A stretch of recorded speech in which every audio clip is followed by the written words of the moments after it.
Dá pra papai. Dá pra papai. Dá pra papai. Ah, que bom. Mais papai. Tá muito alto pra ela, Mais papai, papai. Mais papai. A seleção brasileira ganhou 3 Copas do Mundo em 4 disputadas. Nos 48 Dá pra papai. anos seguintes, Tá bom, tá bom. até hoje ganhamos 2 Copas. Como é que vamos Isso, dá pra papai. os atletas e falar, olha, parabéns pelas Copas do Mundo que vocês ganharam, foi muito bom.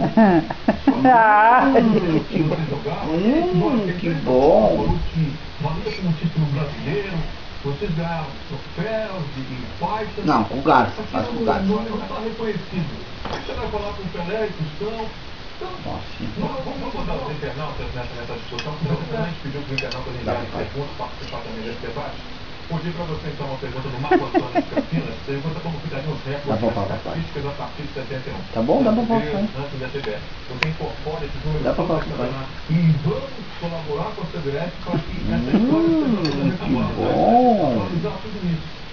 Tem que ser feito, se forem reconhecidos esses campeonatos também, como campeonatos grandes, tem que ser reconhecidos esses números todos também. Claro, tem que fazer uma revisão. Dá papá pro pai, dá. A CBF tem. Vai estar com fome.